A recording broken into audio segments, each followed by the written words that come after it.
Hello friends, welcome to this video tutorial on tree schema architecture.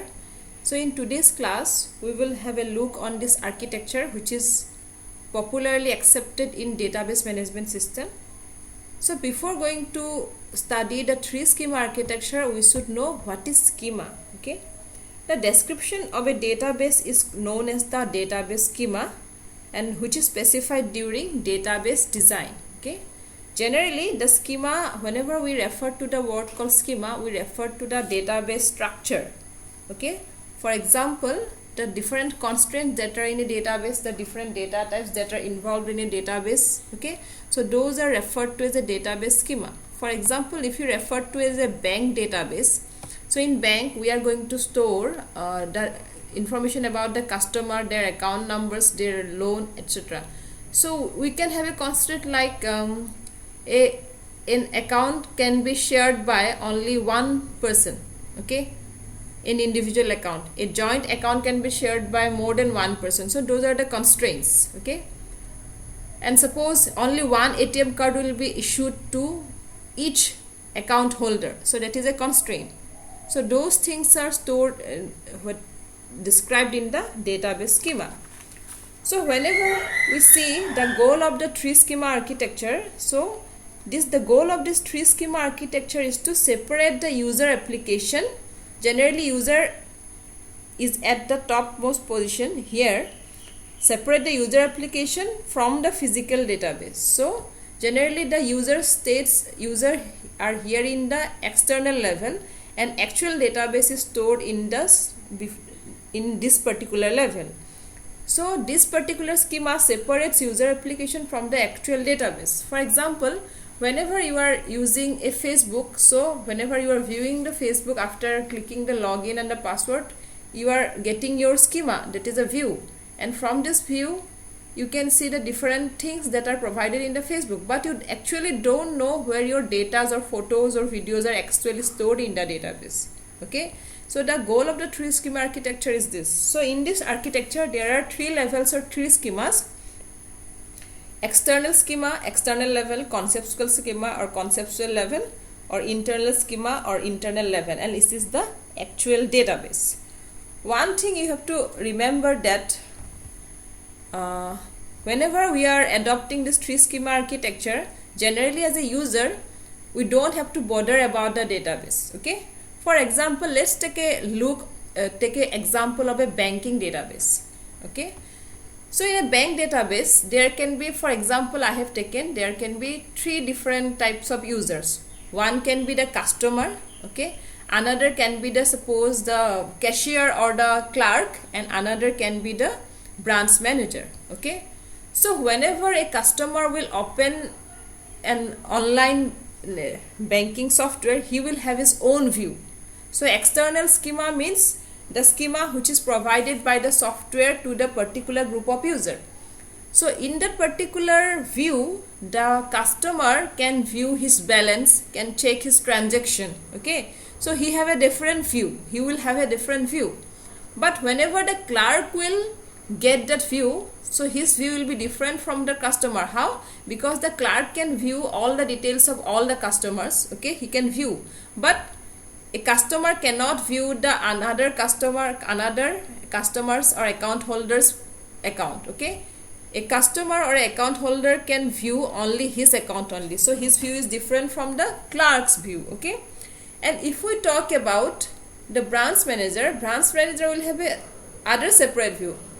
For example, any bank holder is applying for a loan, so that particular loan cannot be granted by this clerk. Okay. So the loan will be granted by the branch manager. So as you can see, the hierarchy in this particular hierarchy, so first there is a customer, then for example the clerk or cashier, then there is a branch manager. So branch manager can view all the details of the loan and other thing because he has a much upper hierarchy. Okay.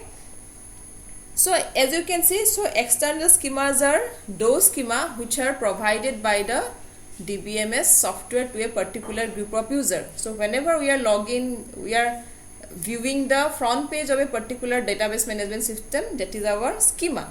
So there can be more than one schema because there can be more than one group of users in case of a database, as you can see in the example of a banking database. Okay, generally whenever we are a software developer design this external schema, because whenever we are going to design an external schema, we will be generally using PHP or Java. So generally the software developer construct this or external schema. Okay, next there is a schema which is the conceptual schema or conceptual level. Okay, so conceptual schema describes the structure of the whole database. Okay, and this particular schema hides the details of the physical storage structure and concentrate on describing what will be the entities, what will be the relationship, what will be the constraint, what will be the user operations. Okay, generally a popular example of conceptual schema is given by the entity relationship diagram, which we will study in the next video. So this particular conceptual schema gives the storage structure of the physical structure of the whole database. Suppose the data type, okay, data type of the account holder may be an integer. Okay, his password may be a string. So I told you in the last example that an account can be shared by only one person, a joint account can be shared by two persons. Those will be the constraint. All things will be described here by the database designer. So this is the task of the database designer to give the conceptual schema. Generally, conceptual schema is specified during database design and is not expected to change frequently. Okay, so it is the blueprint of the whole database. So depending upon which the database is developed. Okay, so next comes the internal level or internal schema, which describes the physical storage structure of the database. Okay, so physical storage structure means where my data is actually stored.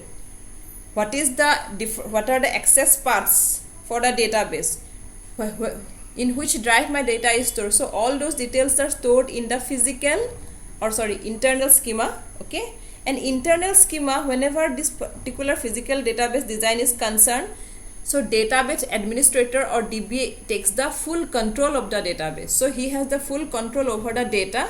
So generally this part is managed by the database administrator. So here the actual data is stored. Now you can see, I told you that conceptual schema do not change frequently because it is the storage structure of the database and it is the blueprint which is designed during the database design. But if you refer to the actual database in a database may change quite frequently, because if you consider the example of a bank, many customers are there in every day and they may open an account, so the data will change frequently. Okay, so the data in a database at a particular moment in time is called the database state or snapshot. Okay, it is also called the current state of the occurrence or instances in the database. So as you can see, this particular database may change frequently, but conceptual schema is specified during database design and is not expected to change frequently, because if your blueprint is changing frequently, then your whole database schema is going to change very frequently. So in conceptual schema in ER diagram, so generally whenever we are going to do a database related project, we first design the ER diagram. So based on that ER diagram, our next phase of coding will be started. So conceptual schema is specified during database design, and which is a very important step in building any database design. So this three schema architecture separates the user from the actual physical database. So the user doesn't know where my data is stored and he doesn't have to bother about that. So this particular schema architecture is a convenient tool which the user can visualize the schema levels in a database. Okay, and this three schema architecture can be used to further explain the concept of data independence, which we will study in the next video. So thank you very much for your concentration.